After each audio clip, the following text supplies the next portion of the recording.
Assalamualaikum warahmatullahi wabarakatuh. Psikologi Populer kembali hadir menjumpai Anda bersama saya Rifda Alda Ufaira. Psikofresh beberapa waktu belakangan viral sebuah cerita pengalaman dari korban grooming. Miris sekali apabila kita mendengar ceritanya ya, bagaimana dampak dan bahaya yang akan terjadi pada korban apabila perilaku grooming ini terus berlangsung lama, apabila sampai bertahun-tahun, dan banyak korbannya ini adalah anak di bawah umur. Untuk lebih jelasnya lagi kita akan berbincang mengenai grooming ini, perilaku grooming ini seperti apa, dampak dan bahayanya juga seperti apa, tentunya bersama profesional kita ya, datang dari Himpunan Psikologi Indonesia Wilayah Sumatera Selatan.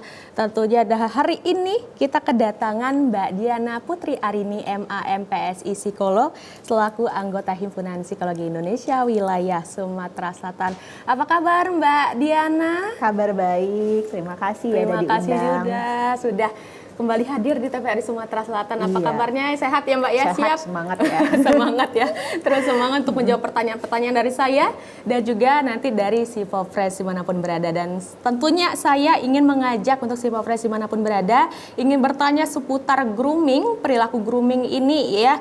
Langsung saja telepon ke 0711311454 ataupun juga bisa ke WhatsApp kita ke 0823 1198 179.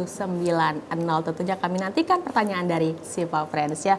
Oke Mbak Diana ya, pertanyaan pertama saya tuh kepo ya, mungkin viral memang belakangan tahun beberapa bulan ini gitu ya, tentang perilaku grooming ini Psikofresh. Tapi apakah ini alasan Mbak Diana untuk mengangkat tema ini atau ada alasan lainnya nih Mbak Diana? Oke, ada alasan personal ya. Di zaman saya sekolah, waktu saya SMP itu, saya tuh baru ingat bahwa teman-teman saya itu banyak berpacaran dengan yang lebih tua. Yang tua itu bukan tua 3 tahun dan semacamnya ya, tapi mereka pacaran sama orang dewasa di atas 20 tahun. Bisa bayangkan anak SMP sekitar umur 12 sampai 14 tahun pacaran sama 20-an ke atas. Ngapain sih mereka? Itu kan usia yang rentan sekali. Nah, lalu ketika saya kuliah di psikologi, saya mendengar istilah namanya grooming. Nah, disitulah saya mulai memahami bahwa bisa jadi fenomena ini sudah lama terjadi. Saya yakin rekan-rekan juga yang dulunya ada orang sekitar kalian yang seperti itu, tapi hanya saja menjadi suatu booming ketika mulai kesadaran para korban ini speak up. Dan inilah memang fenomena yang terjadi. Para korban baru sadar ini sudah lama. Sadarnya ini grooming ini tidak seperti kasus kekerasan seksual ya gitu kan ya, tapi baru sadar seketika mereka sudah dewasa, ketika dia punya anak sudah berpuluh-puluh tahun dan semacamnya. Oh, ternyata aku dimanfaatkan ya. Ternyata aku mendapatkan perlakuan yang tidak menyenangkan, ternyata salah itu. Nah, jadi kita mulai membicarakan lagi yang topik yang sebelumnya tidak banyak diketahui orang, yang mungkin dinormalisasikan menjadi ini bukan sesuatu hal yang normal. Luar biasa ya, ini pertanyaan pertama udah panjang nih alasannya memilih tema ini ya Psikofresh. Jadi sebenarnya ada alasan pribadi juga, karena melihat dari zaman dulu sebenarnya udah ada ya Mbak ya, terus ditambah fenomena sekarang ini yang makin booming karena banyak korban itu speak up gitu ya Mbak Diana ya. Nah, jadi kalau saya rangkum nih dan juga mungkin ditambahkan gitu ya. Jadi perilaku grooming ini memang adanya kedekatan personal gitu ya antara lawan jenis gitu ya Mbak ya. Tapi usianya itu jauh gitu ya. Anak di bawah umur dengan sosok dewasa yang jauh lebih tua dibanding korban itu, benar ya Mbak Diana? Betul. Kenapa? Saya kembali lagi istilah dulu. Istilah grooming itu dikata groom, yang artinya membentuk. Kalau teman-teman yang punya hewan, kucing, anjing, mau ke pet shop mau grooming ya. Itu kan grooming juga kan. Artinya kan ngebentuk ya di salon dan semacamnya. Dan kalau misalnya istilah child grooming artinya membentuk anak. Membentuk anak dengan proses manipulasi, itu yang sebenarnya terjadi. Oke, itu ada manipulasinya ya. Nah, apakah tadi kan Mbak Diana mengatakan bahwa lebih seringnya itu child grooming gitu ya Mbak. Apakah memang grooming itu memang identik dengan child grooming, atau sebenarnya grooming itu bisa ya kalangan manapun gitu, tapi jauh gitu umurnya, atau seperti apa Mbak? Begini, Kalau kita membicarakan child grooming, agak berbeda dengan pedofilia, malah jauh sekali bedanya. Pedofilia atau kasus kekerasan seksual lain, seperti yang saya bilang tadi. Tidak semua child grooming itu larinya ke eksploitasi seksual, tapi bisa juga finansial, bisa juga fisik dan semacamnya, disuruh kerja si anaknya. Nah, kalau pedofilia itu adalah ketertarikan seksual kepada anak yang di bawah umur yang belum pubertas, itu sudah disorder.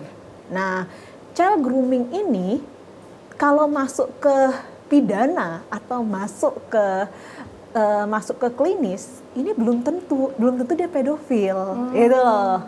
Tetapi polanya sama, memanfaatkan anak, memanfaatkan apa? Memanfaatkan kepercayaannya.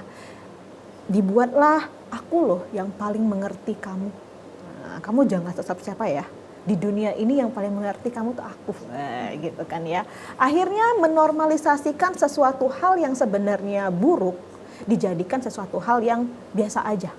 Misalkannya, boleh kirim foto-foto dulu, foto biasa, foto yang foto kamu nggak berhijab kalau dia muslim ya, foto pakai baju pendek gitu kan ya, pakai tank top, biasa kok banyak yang nggak hanya kamu ya, gitu. Menormalisasikan, nanti menormalisasikan sentuhan, kalau cuma pegangan tangan nggak apa-apa dan semacamnya. Itu kalau kita berorientasi kepada eksploitasi seksual. Tapi kalau yang ekonomi gimana? Anaknya dimanfaatin, kamu ambil emas orang tuamu, cuma dikit nggak ketahuan, nah kayak gitu. Nah, maka banyak anak itu tidak menyadari bahwa aku dimanfaatin ya, tapi orang ini baik loh sama aku, itu loh. Nah, karena tadi mereka orang yang nice people bagi korban, maka tidak sedikit korban ini yang masih belum sadar, ini malah membela mati-matian pelaku, malah tidak mau dilepaskan, malah menganggap orang tuanya lah yang jahat, bahwa orang sekitarnya yang memisahkan dia adalah orang yang jahat. Itu yang menurut saya tuh menyeramkan dari grooming. Berarti kalau menurut Mbak Diana nih Mbak ya, kita sudah mengenal grooming, terus juga pedofilia, terus juga ada ya kekerasan seksual lainnya gitu ya Mbak ya. Tapi menurut Mbak, apakah tingkat keparahannya nih antara tiga ini apakah sama, atau menurut Mbak tuh grooming itu ada ciri-ciri lainnya merupakan grooming ini jadinya tingkat keparahannya juga hampir sama nih dengan disorder lainnya atau gangguan lainnya nih? Iya, kalau dibilang ya sama-sama rentan. Karena kalau saya mengkomunikasikan atau menjelaskan, child grooming itu modusnya. Nah, entah larinya mau ke eksploitasi tenaga kerja, kekerasan fisik, kekerasan seksual, itu adalah impact. Nah, maka yang dipahami adalah bagaimana trik manipulasi ini dilakukan sama bertahun-tahun. Enggak langsung dalam satu hari child grooming itu. Lama prosesnya itu. Mungkin kita pernah mendengar berita ada anak umur 12 tahun yang ketemu dengan teman main media sosialnya atau teman main gamenya, secara sadar dia pergi. Ternyata diculik anak itu. Nah, orang tua nggak ngerti. Nah, dan semacamnya. Nah, seperti itu ciri khasnya. Nah, atau misalkannya yang dia dengan sadar sukarela memberikan uangnya kepada orang tersebut dan semacamnya, ya itu kayak gitu. Jadi memang sama parahnya ya Mbak ya, modus tapi ya. Modus. Nah, ini karena berlangsung bertahun-tahun sampai tahunan nih Civil Friends ya. Bertahun-tahun ya, akhirnya itu menyebabkan korbannya tekanan mentalnya ya berlangsung lama ya Mbak Diana ya. Betul ya. Nah, itu serunya ya Civil Friends ya, dan bahayanya juga nanti kita akan bahas bagaimana tuh karena bertahun-tahun ini menyebabkan bahaya atau dampak yang juga dampak jangka panjangnya ada, dampak jangka pendeknya juga ada. Ya, tapi saya penasaran juga kenapa nih dari sudut pandang pelaku ya Mbak Diana ya, kenapa seorang pelaku ini bisa jadi seorang pelaku grooming gitu? Apakah memang tadi ya biasanya kan disorder itu karena lingkaran setan ya Mbak ya? Apakah ini juga karena dulunya sempat dijadikan korban grooming ya Mbak Diana ya? Atau seperti apa? Apakah ada penyebab-penyebab lainnya yang menyebabkan seorang itu menjadi pelaku grooming? Mbak Diana? Pertama, kalau saya cek di beberapa artikel, tidak semua pelaku grooming itu adalah korban kekerasan. Itu poin pertama. Tetapi ada kesamaannya, mereka mempunyai hambatan sosial. Mereka tidak bisa membentuk hubungan yang sehat dengan orang dewasa sepantaran mereka. Akhirnya mereka mencari sosok yang tidak mungkin menolak. Kemungkinan menolak itu kecil, mudah diarahkan dan mudah dibujuk. Siapa? Yaitu anak di bawah umur. Apalagi anak-anak ini tanda kutip mempunyai ciri khas kekosongan. Ada aspek dalam dirinya yang tidak dipenuhi oleh orang tua. Maka pelaku grooming ini datang, mendengarkan, terus tuh memvalidasi emosinya, selalu ada dan semacamnya. Wah, ini orang yang sangat mengerti aku nih, kalau aku cerita sama mamaku atau sama papaku, aku dimarahin, sama dia enggak. Itu ya, Friends ya. Jadi memang kebanyakan ini karena memang ada hambatan sosialnya. Dan sebenarnya penyebab-penyebab lainnya itu juga ada ya Mbak ya, tapi yang paling mayoritas itu terjadi adalah karena hambatan sosialnya ya. Nah, ini juga Mbak Diana ya, terkait dengan apakah korban dari grooming ini ya, biasanya itu apakah orang terdekat dari pelaku kah? Atau sebenarnya pelaku ya bisa di mana saja gitu menemukan, misalnya kan ada kekosongan dari anak gitu ya. Nah, itu apakah terjadi di orang terdekat atau bisa di mana saja? Ya, kalau dilihat profil pelaku grooming ini tidak jelas. Maksudnya tidak jelas itu bisa siapa aja. Bisa jadi adalah saudaranya yang lebih tua, atau bisa juga jadi gurunya, pelatih, atau juga tentor atau yang lainnya. Bisa banyak juga pelaku child grooming ini adalah high functional people yang kita nggak nyangka loh, dia pelaku ya, gitu kan ya.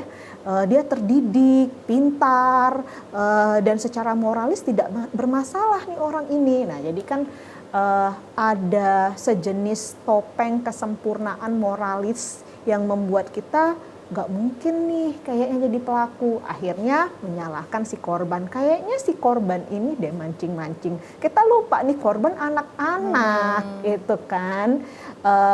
Anak-anak tidak punya kemampuan kapasitas berpikir seperti orang dewasa. Yang salah adalah orang dewasanya sebenarnya. Oke Mbak Diana, luar biasa ya. Nanti kita akan lanjutkan perbincangan kita ya Mbak Diana ya setelah jeda pariwara berikut ini. Tetaplah bersama kami di Psikologi Populer.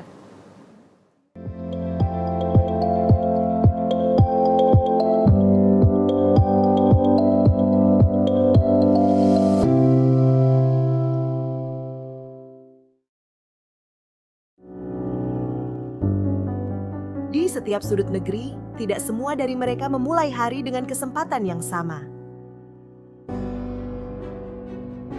Angka stunting, asupan gizi yang belum optimal, dan akses pangan yang belum merata masih menjadi tantangan bagi masa depan generasi kita. Karena itu, Indonesia bergerak menghadirkan program makanan bergizi gratis agar setiap anak mendapat energi untuk tumbuh dan belajar. Dari proses penyiapan hingga tiba di ruang-ruang kelas, anak-anak Indonesia menerima asupan yang layak dan bergizi. Ketika gizi membaik, tumbuh kembang meningkat, masa depan ikut terbuka. Karena ini bukan sekadar makanan, ini energi untuk fokus, percaya diri, dan membuka masa depan mereka. Bersama, kita membangun generasi sehat, generasi kuat, generasi yang siap melangkah menuju masa depan Indonesia. Makan bergizi gratis untuk anak Indonesia, investasi untuk masa depan bangsa.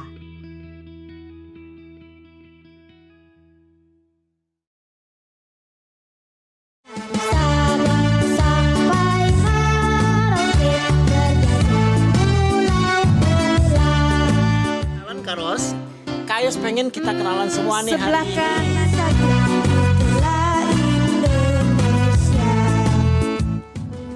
Berkibarlah bendera negeriku, berkibarlah engkau di dadaku. Gaizan sendiri sudah hafal berapa juz sih? Boleh dikasih tahu nih sama teman-teman lainnya? 2 jus. 2 juz, Masya Allah. Sekarang Kayos rasa ini sudah selesai dan di sini masih tersisa 1. Jadi kalau anak-anak ikut lomba mewarnain, pastikan semuanya full diwarnain ya.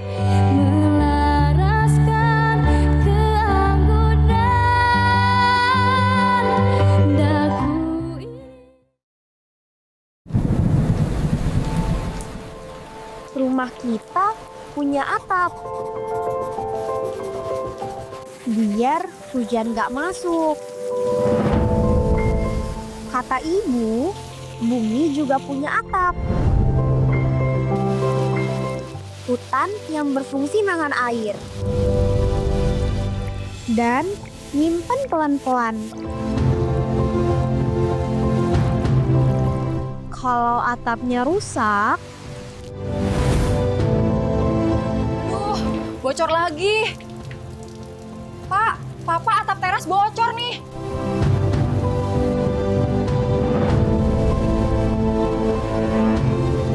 kayak gini kalau hutannya hilang.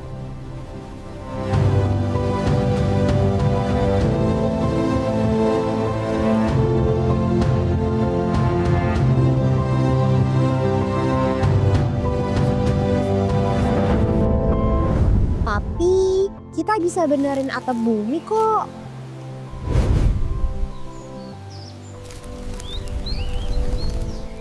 Nadia, sudah malam. Yuk tidur, Nak. Biar kita bisa tidur tenang.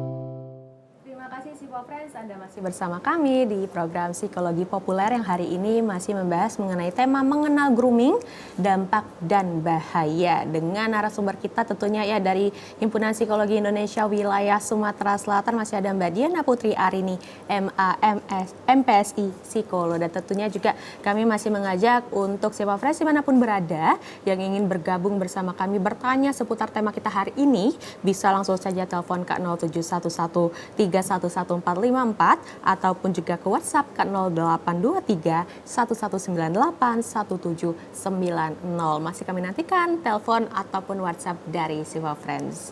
Oke Mbak, kita lanjutkan lagi ya. Tadi sebenarnya Mbak sudah sedikit menyinggung ya terkait korbannya itu bisa siapa saja gitu. Tapi kalau sekarang kan media sosial ini semakin masif ya Mbak ya.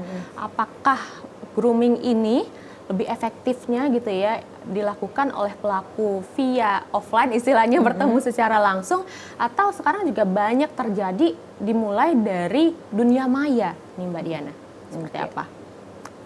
Saya jelaskan modusnya dulu ya, modus dari pelaku child grooming. Yang pertama modusnya adalah membuat seolah-olah anak dimengerti, memvalidasi secara emosi.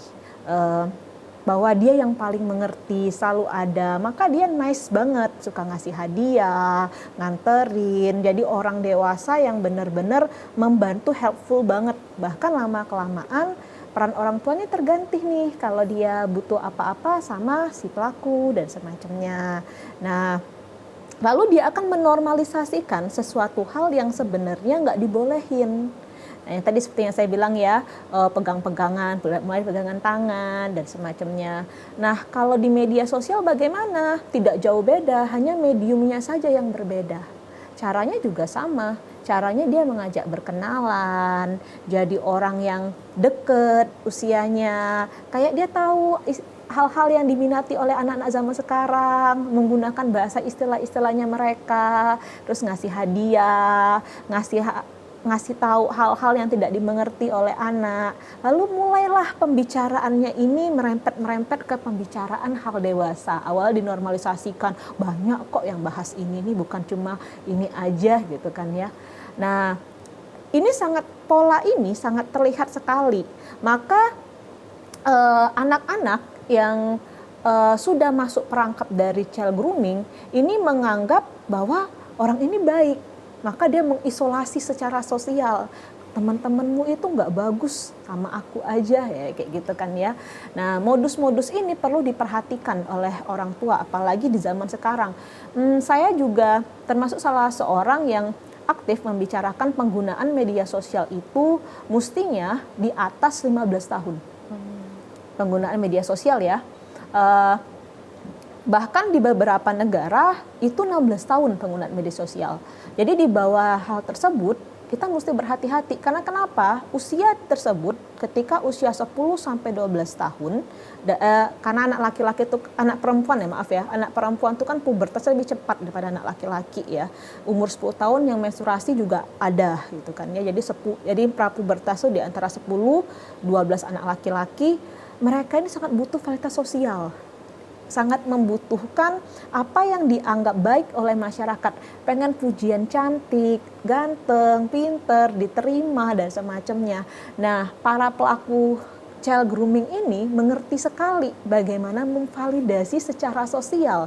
Maka kalau kita lihat ada anak usia prapubertas ya, masuk SD, SMP, yang hobi TikTok, make up, dan semacamnya. Itu orang yang memuji dia dan semacamnya belum tentu loh seumuran dia. Yang ngasih gift hadiah dan semacamnya belum tentu. Bisa jadi om-om umur 30-an sampai 40 tahun. Apa nggak ngeri itu? Nah itu yang mengerikan. Mereka nggak nganggap bahwa yang mereka lakukan atau dilakukan oleh pelaku itu sesuatu yang jahat. Enggak kok, mereka orang baik. Baru sadar, makanya baru sadar korban-korban itu speak up di usia mereka yang sudah cukup dewasa. Nah itu kan tadi terkait dengan media sosial ya Mbak ya, sekarang banyak bisa live gitu ya tadi Mbak Diana bilang bahwa ya, di salah satu platform ya. ya. Nah bisa live gitu, bisa kasih gift, istilahnya bisa diuangkan juga ya Mbak ya. Iya betul. Dan ternyata pelakunya itu atau yang ngasih gift itu juga belum tentu seumuran gitu ya, ini di media sosial. Tapi sekarang kan juga banyak ya Mbak ya, kita itu anak-anak itu main games gitu sampai malam gitu, begadang gitu, istilahnya mabar lah ya, main bareng sampai tengah malam. Banyak sekarang games memang yang bisa ramean gitu. Nah itu sekarang kalau Mbak lihat gitu ya, apakah ada indikasi juga untuk perilaku grooming Mbak? Iya, penting saya tadi bilang ya, hanya mediumnya saja berbeda tapi prosesnya sama. Kalau media sosial dan games mestinya itu kan tidak bertemu secara langsung ya. Tetapi di games online ini membentuk satu kelekatan, apalagi kan mereka main bareng ya, membentuk suatu kerjasama tim yang bersama. Ya aku solid banget nih kalau main sama si X. Lama-kelamaan kopi darat yuk. Nah kopi darat ini yang kita curigai, ini kopi darat sama siapa ini anak ini? Sama temen gameku. Nah temen gamemu itu siapa? Ada game X yang sebenarnya diperuntukkan oleh anak-anak, tapi yang mainnya adalah orang dewasa. Nah ini yang kita harus aware. Dia ketemu sama orang dewasa, ya alhamdulillah kalau dewasanya baik. Ini kan kayak main judi gitu ya, taruhan ya. Nah ini yang agak menakutkan. Maka nggak sedikit ada kasus bahwa anak di bawah umur pergi sama temen gamenya. Berapa hari orang tuanya kelimpungan nyari dia, ternyata tanda kutip itu kan masuk penculikan. Ya, sekarang kopi daratnya bukan karena dari media sosial lagi Mbak ya, tapi sudah kopi daratnya ini dari aplikasi game gitu ya. Sekarang udah banyak sekali, tidak sedikit benar ya, sudah banyak sekali yang malah ternyata ya ada hal-hal yang mencurigakan gitu ya, hal-hal bahaya setelah kopi darat itu ya Mbak Diana ya. Itu balik lagi ke pengawasan orang tua ya Mbak Diana ya. Nah ini tadi Mbak Diana juga sempat mention nih coba friends ya, terkait misalnya korbannya itu perempuan, pelakunya laki-laki. Tapi bisa nggak sih kalau kita switch gitu, kita putar gitu, ada nggak kalau dari pengalaman Mbak Diana mungkin ya, atau dari pengetahuan Mbak Diana tuh korbannya itu laki-laki, pelakunya itu adalah seorang perempuan? Pernah nggak Mbak dengar? Kalau yang saya sering temukan bahwa pelakunya laki-laki, korban laki-laki. Kayak gitu. Tapi tidak memungkiri ya bahwa bisa jadi seperti itu. Hanya saja secara statistik yang ditemukan memang mayoritas pelakunya laki-laki gitu kan ya. Tapi yang saya bilang tadi, jangan sampai kita kayak jadi blind spot gitu loh. Nggak mungkin pelakunya perempuan. Akhirnya minalisir ini, orang-orang ini nggak menjadi pelaku, padahal dialah pelakunya. Sama halnya seperti kekerasan seksual. Orang dulu beranggapan, anak laki-laki nggak mungkin dia apa-apain, kira-kira kayak gitulah cara berpikirnya ya. Tetapi kita dikagetkan bahwa anak laki-laki menjadi korban kekerasan seksual di sekolah, di pondok pesantren, di sekolah asrama mereka oleh orang yang dipercaya. Nah inilah yang menjadi suatu kelemahan dari ajaran yang kita berikan pada anak. Ada kesamaan antara korban bullying korban bullying, korban child grooming, dan yang lainnya. Mereka ini anak-anak atau orang-orang yang tidak pernah diajarkan boundaries, batasan diri. Bagaimana nak cara menolak kalau ada orang lain menyentuh kamu? Bagaimana nak kalau misalnya ada orang lain ngajakin kamu dan semacamnya?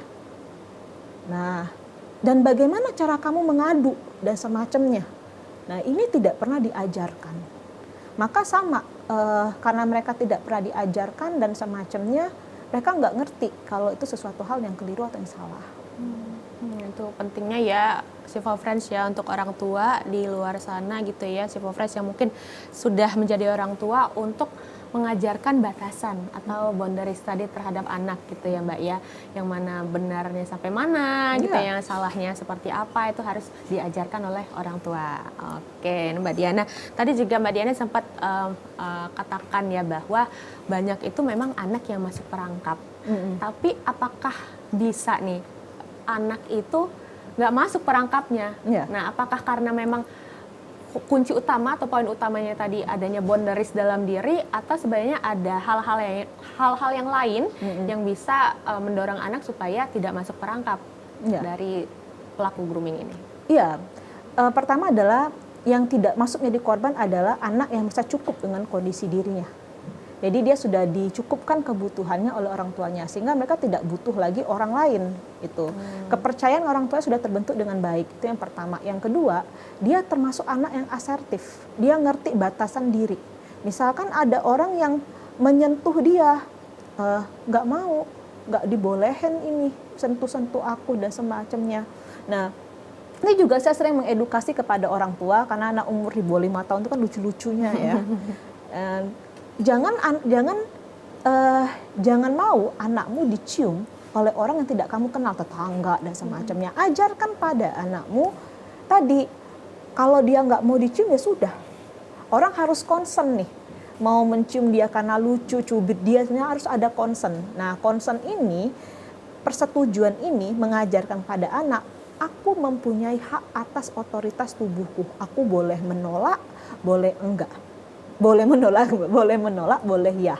Tapi tadi ya, ada kesadaran. Nah, pengajaran ini menjadi suatu benteng. Karena begini Mbak ya, menjadi orang tua tuh kita tuh bukan CCTV. 24 jam kita ngawasi anak dan semacamnya, tahu temennya dan semacamnya, itu nggak mungkin. Tetapi kalau kita memberikan bekal akan hal tersebut, ya bisa. Oke Mbak Diana, ternyata ada telepon masuk nih. Oh my God. Oke, kita dengarkan dulu. Halo, Psikologi Populer, dengan siapa di mana?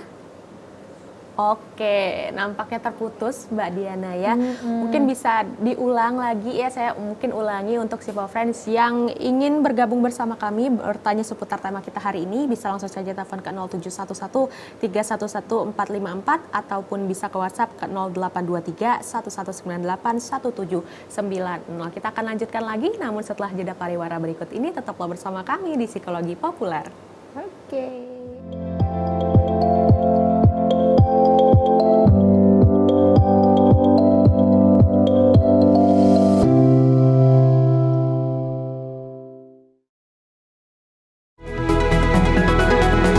Kabar yang terbaru, lengkap dan terpercaya, langsung dari sumbernya.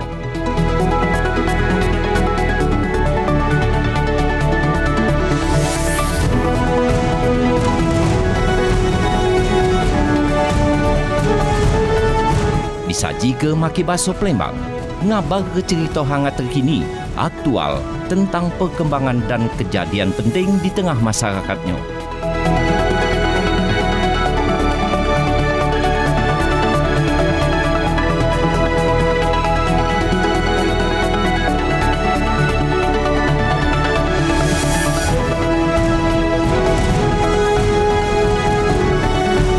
Jangan sampai ketinggalan program acara Berita Baso Palembang cuma di TVRI Sumatera Selatan. TVRI, media pemersatu bangsa.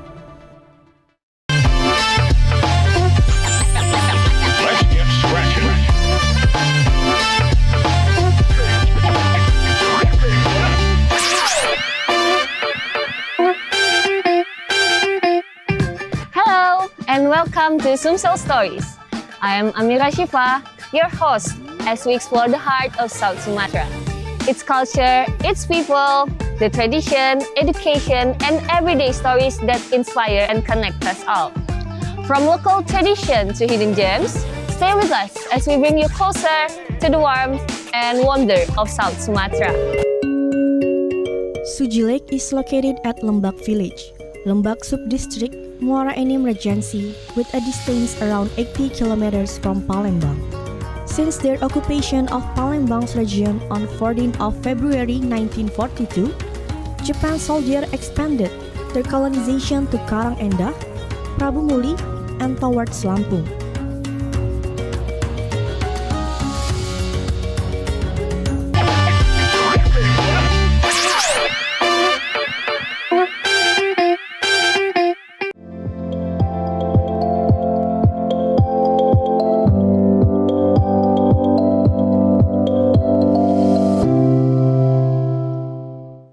Terima kasih Sipo Friends, Anda masih bersama kami di Psikologi Populer yang hari ini masih membahas mengenal grooming, dampak dan bahaya bersama tentunya narasumber kita dari HIMSI Sumsel atau Himpunan Psikologi Indonesia Wilayah Sumatera Selatan, ada Mbak Diana Putri Arini, MA MPSI Psikolo. Tentunya juga kami sekali lagi ingin mengingatkan untuk Sipo Friends yang mau bertanya, yang ingin bertanya seputar tema kita hari ini, bisa langsung saja telepon ke 0711311454 ataupun juga bisa ke WhatsApp ke 0823 1198 179. Kami masih tunggu pertanyaan dari Sipo Friends. Oke Mbak Diana, kita lanjutkan lagi ya. Tadi sudah terkait dengan fenomenanya seperti apa, gitu. Terus juga prosesnya seperti apa. Sekarang waktunya kita bertanya dampaknya apa, ya. Apa mungkin kita tanya dulu dampak jangka pendeknya dulu kali ya. Setelah misalnya bisa lepas gitu ya. Terus dampaknya apa nih terhadap korban? Kalau kita melihat dampaknya ada memang beberapa dampak yang sangat terlihat adalah punya masalah di sekolahnya dianya itu.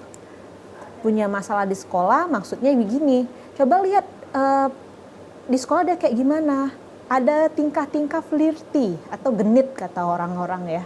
Nah karena tadi dia sudah, kepercayaannya sudah rusak nih. Nah jadi konsep dirinya itu sudah rusak. Banyak riset yang menunjukkan bahwa remaja yang sudah teridentifikasi seks di usia dini, mereka ini nantinya bermasalah di usia remajanya nanti, gitu kan ya. Maka nantinya pas remaja dia akan membangun relasi yang salah terus. Jadi hubungannya kekerasan, bermasalah, jadi korban lagi ke depannya, jadi kayak lingkaran setan. Habis keluar kena lagi, hanya saja orangnya yang berbeda. Nah, yang menariknya adalah dari beberapa hasil dari temuan jurnal, ada bagian dari otak kita ini yang memberikan perlindungan kepada otak. Jadi kayak dia melupakan, istilahnya itu dia nggak mengingat, tidak mengingat, memorinya tertenggelam, memori tersebut tenggelam. Jadi banyak korban juga yang nggak ingat dan semacamnya. Nah, itu adalah mekanisme yang dilakukan oleh otak agar manusia tidak merasa begitu sakit kondisinya itu. Maka seperti yang saya bilang tadi, mereka baru sadar ketika dalam fase tenang. Ketika dia sudah dewasa, kehidupannya stabil, ketika dia melihat ada orang yang speak up, kok kayaknya aku pernah ngerasain ya kondisi ini ya. Barulah mereka merasa bahwa me too, aku juga seperti itu. Nah, yang perlu diperhatikan adalah bahwa pelaku child grooming ini sudah memanipulasi kepercayaan. Jadi si korban tuh dia orang baik, ternyata orang baik ini punya niat jahat kepadaku. Jadi kan ada bagian dalam dirinya terhianati. Nah ketika dia merasa terhianati, maka mereka sulit untuk membangun relasi sehat dengan orang-orang sekitarnya yang membentuk masalah pada perilaku, kepribadian maupun dunia sosialnya ke depannya. Oke, itu dampak jangka pendeknya yang sudah lumayan berbahaya. Istilahnya berbahaya juga ya Mbak Diana ya, karena istilahnya ke masa depan pun dia jadinya sulit untuk membangun hubungan yang lebih sehat gitu. Kalau misalnya dampak jangka panjangnya lagi Mbak, misalnya ya kalau terkait dengan gangguan jiwa atau gangguan mental itu bisa nggak Mbak terjadi? itu nggak bisa meramalkan ya kondisi seperti itu ya, karena banyak faktor penyebab gangguan mental, tidak hanya satu faktor. Tetapi yang saya garis bawahi, karena tadi proses kepercayaannya terganggu, maka dia sulit membangun relasi yang sehat dengan orang lain. Identifikasi relasi yang sehat gimana? Cek aja dalam menjalin relasi romantis, berapa kali kegagalannya? Kegagalannya itu sama nggak? Misalnya pacarnya itu bermasalah terus, relasi mereka penuh dengan kekerasan, relasi mereka penuh dengan pengabaian dan semacamnya. Nah, dapatnya selalu kayak gitu. Orangnya berbeda, tetapi ceritanya itu sama. Nah, maka itu yang saya bilang itu bisa jadi itu adalah dampak dari relasi trauma yang bermasalah. Oke, ini berarti di highlight kalau misalnya dampak yang kelihatan atau memang yang pasti ya Mbak ya. Tapi bisa dipastikan juga atau enggak juga ya Mbak ya? Ya, kalau kita lihat studi case-nya yang lagi booming saat ini ya, kasus artis A itu kan ya. Boleh kita perhatiin ketika dia berpacaran, dia udah lepas nih dengan si pelaku. Ketika dia punya pacarnya selalu bermasalah terus. Ada indikasi korban kekerasan, dia berulang kali dapat kasus yang kayak gitu terus pacarnya. Kok bisa kayak gitu kan ya? Itu kan lama dia menjalin relasi yang sehat itu, malah dia susah, dia malah aneh membangun relasi yang sehat itu. Nah, ini yang saya bilang itu salah satu case-nya ya kayak gitu. Tapi tidak menutup kemungkinan akhirnya kan happy ending ya Mbak ya, tapi ya tetap ya. Kan kalau kita perhatikan bahwa yang membuat artis A itu adalah happy ending karena dia punya keberanian untuk menyembuhkan diri. Jadi si artis A ini kan kenapa dia bikin buku itu proses terapi. Jadi dia ini sedang berproses mengikuti terapi psikologi dianya. Salah satunya adalah tadi dia terapi menulis. Nah, terapi menulis itu adalah upaya yang bisa dilakukan untuk mengingat secara jujur informasi dan semacamnya.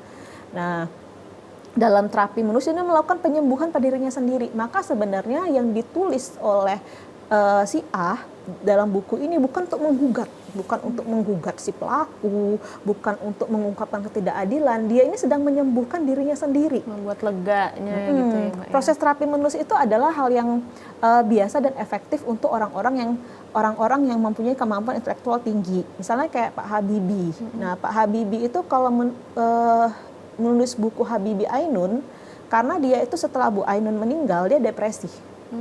Nah, beliau depresi, maka dia waktu itu disarankan ke psikiater, tambah lagi dia lansia juga ya, makanya kan rentan ya waktu itu ya. Maka dia disuruh menulis. Nah, maka dia menulis gitu. Nah, terapi menulis itu tadi adalah salah satu bagian penyembuhannya dia. Oke, ini salah satunya sebenarnya nanti kita akan bahas ya Mbak ya di next segment, tapi sudah dikasih bocoran dari Mbak Diana ya bahwa kalau memang sudah menjadi korban gitu ya Mbak ya, untuk menyembuhkannya salah satunya dengan terapi menulis tadi, dan siapa tahu bisa jadi karya yang luar biasa ya Mbak Diana ya. Oke nih Mbak, sekalian kalau misalnya kita nih misalnya ada korban gitu ya, atau Sipo Friends yang pengen konsultasi lebih lanjut gitu ya, misalnya ke Mbak Diana, bisa menemui Mbak Diana di mana nih Mbak? Oh, bisa di Instagram saya, Diana_Putri_Arini. Saya tergabung di beberapa lembaga yang fokus pada perlindungan perempuan dan anak. Oke, nggak mau disebutin nih Mbak? Atau langsung? Langsung aja nanti saya rujuk ke ya? beberapa tempat. Oke, berarti langsung aja kalau mau menemui Mbak Diana, bisa follow dulu ya Mbak ya. Bisa follow dulu di Instagram ya. Baru nanti di DM buat konsultasi janji ya. Karena saya dosen ya latar belakang saya sebenarnya. Tapi bisa nanti dirujuk ke tempat-tempat yang lain gitu ya Mbak Diana ya. Baik. Oke Mbak Diana, ternyata ada WhatsApp nih ya Mbak ya, yang bertanya dari Bu Siska nih, Sipo Friends ya, di Plajo. Apakah grooming bisa terjadi di lingkungan keluarga atau sekolah? Oke. Menarik ya pertanyaannya ya. Pelaku grooming bisa di mana saja, dan korban grooming bisa ditemukan di mana saja. Maka kita harus hati-hati ketika ada orang dewasa yang mengistimewakan seorang anak. Nah, misalnya dalam konteks pendidikan, ini kayaknya ada anak emas ini, apa-apa dia terus, gitu kan ya. Itu sebenarnya adalah red flag, red awareness. Maka tadi saya bilang juga orang tua mesti aware dengan perilaku anak. Misalkan ya anak dapat hadiah dari siapa nih dek? Bapak, ibu, ayah, mama tidak pernah membelikan hadiah ini. Tapi kok kamu bisa dapat ini? Sadarilah uang jajan anak segini, nggak mungkin dia beli. Nah, hadiah dari mana itu? Nah, kita harus sadar. Karena bisa jadi tetangga yang suka ngasih hadiah. Dan polanya konsisten. Ingat, pola grooming itu selalu konsisten. Bersikap baik, memberikan hadiah, lalu lama-lama mengisolasikan si anak itu dari lingkungannya.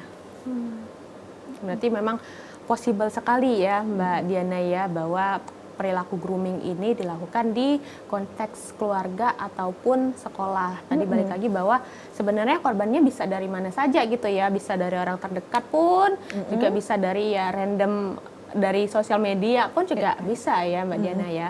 Oke, terima kasih Bu Siska ya atas pertanyaannya. Semoga jawaban dari Mbak Diana tadi memuaskan. Tapi kalau misalnya ada pertanyaan lanjutan bisa langsung saja WhatsApp ataupun telepon. Oke, Sipo Friends dan Mbak Diana, kita akan lanjutkan lagi perbincangan kita. Namun setelah jeda pariwara berikut ini, tetaplah bersama kami di Psikologi Populer.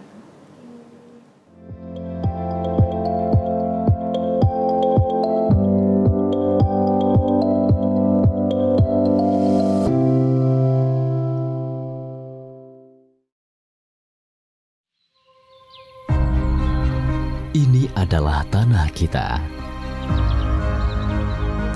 Tempat di mana setiap nafas menghembuskan semangat membara.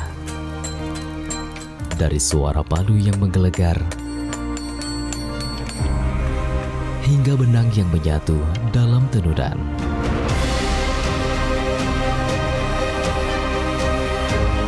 Semangat yang tak pernah padam adalah simbol dari harapan.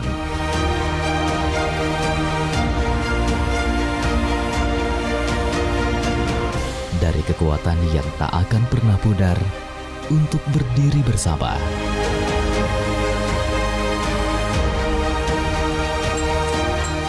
Sebagai satu bangsa yang tak terpisahkan.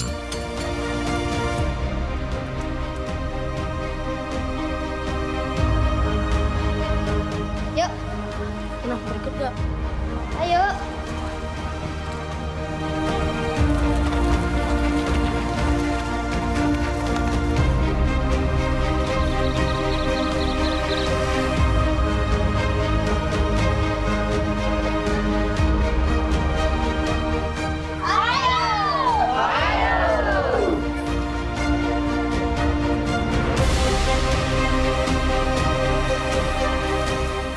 Di bawah langit yang sama, kita bersatu.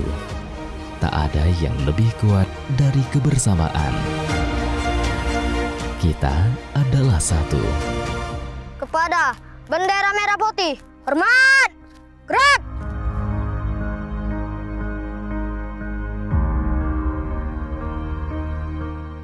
Kita adalah Indonesia.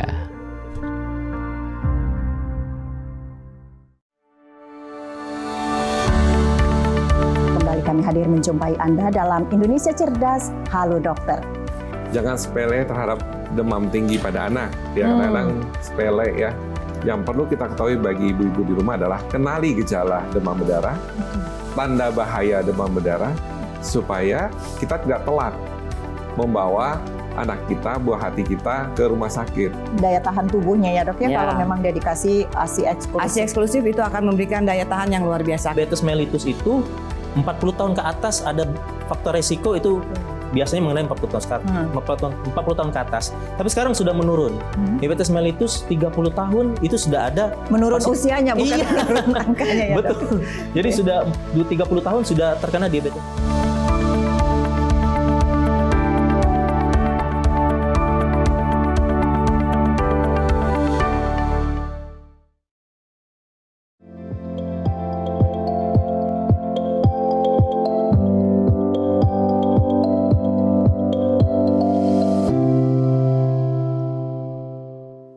kasih Siva Friends, Anda masih bersama kami dalam program Psikologi Populer yang masih membahas mengenai topik atau tema mengenal grooming, dampak dan bahaya. Tentunya masih bersama Mbak Diana Putri Arini, MA, MPSI, psikolog selaku anggota Himpunan Psikologi Indonesia Wilayah Sumatera Selatan. Dan tentunya kami juga masih mengajak untuk Siva Friends yang ingin bertanya seputar tema kita hari ini bisa langsung telepon ke 07113111454 ataupun ke WhatsApp ke 0823-1198-1790. Oke, Mbak Diana, kita sudah sampai ke upaya pencegahan nih.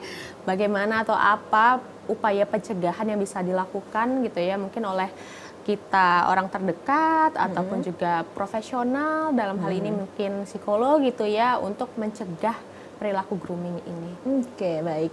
Nah, ini hal yang sering saya lakukan ya, karena saya sangat aware banget mengenai kasus ini.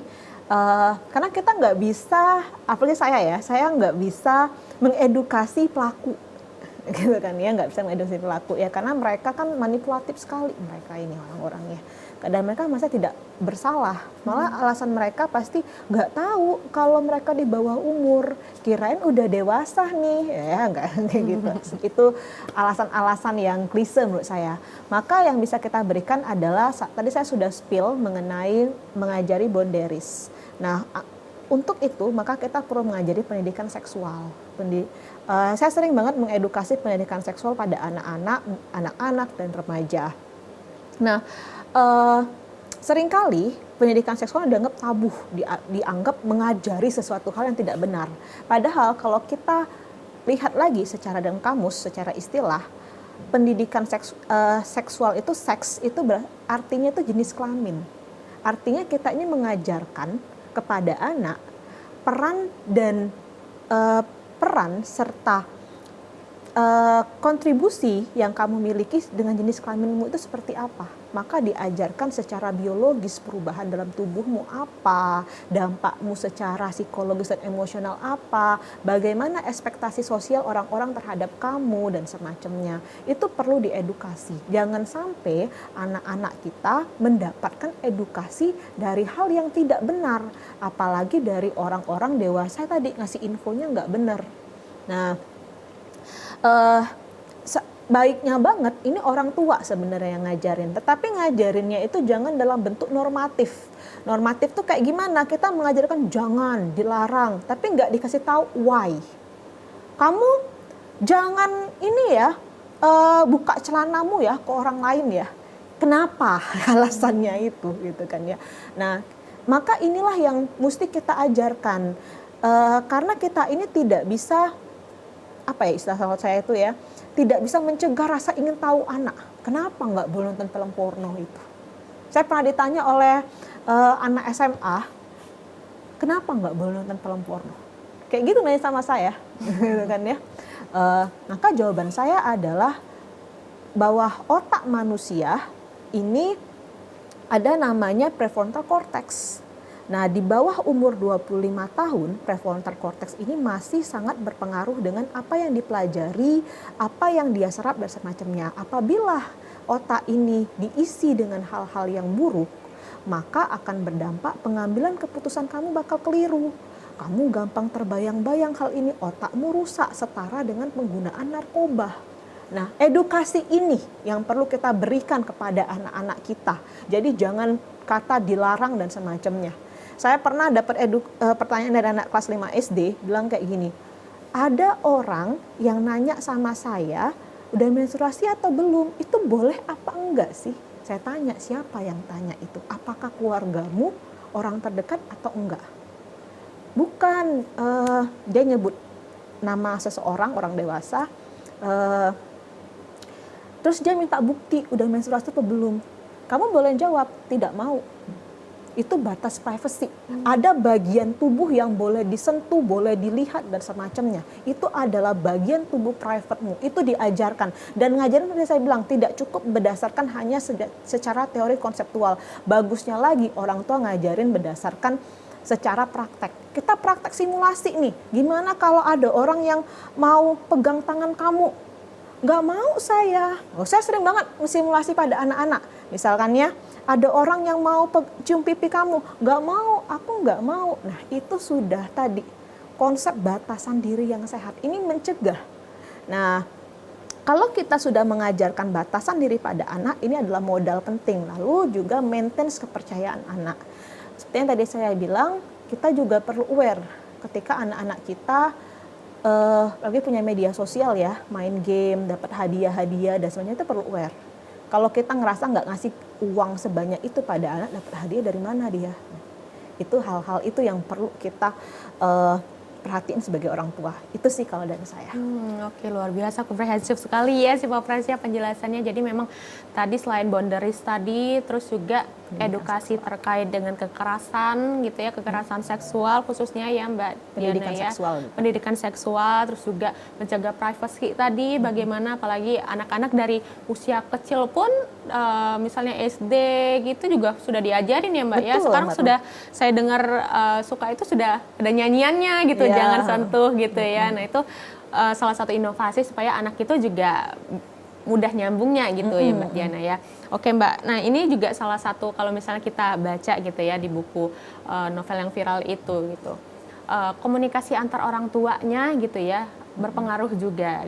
Bagaimana saat pelaku datang misalnya ke tempat terdekat, ke misalnya ke rumah gitu ya, memang harus ada keterbukaan dari sang korban gitu. Nah, kalau misalnya dari Mbak Diana ya, bagaimana pola komunikasi nih antara orang tua dan juga anak gitu ya selaku korban itu harusnya seperti apa sih? Iya, kalau saya melihat berkaca ya dari kasusnya novel tersebut ya, ini menjadi suatu bahan pembelajaran kita untuk berhati-hati kepada orang dewasa bersama anak kita. Mesti ada orang mahrumnya atau orang terdekatnya ya dan keluarganya di situ. Jadi ya tadi tidak menutup kemungkinan mereka ini juga predator atau pelaku atau semacamnya. Jadi jangan dianggap 100% orang ini bisa dipercaya. Nah, karena bisa jadi salah satu trik dari pelaku grooming adalah membuat ini rahasia. Ini adalah rahasia kita bersama. Jangan kasih tahu siapa-siapa ya. Awas ya, kalau kamu kasih tahu siapa-siapa, nanti bukan hanya kamu yang malu, tetapi keluargamu dan semacamnya. Itu kan cara-cara mereka. Nah, jadi mereka nggak mau ngomong, nggak mau tahu, bukan nggak mau tahu ya, tapi lebih ke arah nggak mau memberitahu dan semacamnya. Orang tua nggak aware, dikiranya baik-baik aja. Nah, tidak melapor, diam saja, bukan berarti mereka baik-baik saja. Bisa jadi mereka dalam kondisi katatonik imabolik. Jadi dalam situasi stressful, manusia itu mempunyai mekanisme perlindungan diri, berlari, fight ya, kita bertarung kalau situasi bahaya, kita menghindar, atau satu terakhir lagi freeze, diam. Nah ini bisa jadi fasenya dia ketika ada situasi mengancam, bukannya dia melarikan diri atau dia fight, tapi dia diam. Nah ini yang kita harus aware dengan kondisi ini. Jadi bukan melulu harus berlari, harus menghindar ya Mbak ya, tapi juga banyak yang malah nge-freeze gitu ya, bingung harus melakukan apa gitu. Oke Mbak Diana, ternyata kita sudah di penghujung penghujung acara nih Mbak. Mungkin ada kesimpulan bisa Mbak Diana sampaikan kepada Psycho-Friends, silahkan. Oke, baik. Oke teman-teman, Psycho-Friends semuanya, kita harus aware mengenai child grooming, jangan dinormalisasikan, dan bagi para korban yang pernah merasakan mendapatkan eksploitasi dari pelaku, silakan Anda untuk speak up, untuk memberikan kesadaran kepada orang-orang di sekitar, karena hal yang ditakuti para pelaku adalah ketika dia terekspos kondisinya, gitu kan ya. Nah, dan juga jika kondisi ini memburuk kepada diri Anda, jangan ragu untuk mencari pertolongan pada profesional. Oke, luar biasa. Terima kasih Mbak Diana Putri Arini, MA, MPSI Psikolog atas kehadirannya dan juga pengetahuannya, edukasinya ya kepada Psycho-Friends ya. Dan semoga kembali lagi ke sini, jangan kapak-kapak ya Mbak Diana ya. Baik. Terima kasih semuanya. Terima kasih. Dan juga saya sampaikan terima kasih untuk Psycho-Friends dimanapun berada atas perhatiannya. Saya Rifda Alda Ufaira dan seluruh tim yang bertugas mengucapkan terima kasih. Wassalamualaikum warahmatullahi wabarakatuh. Waalaikumsalam.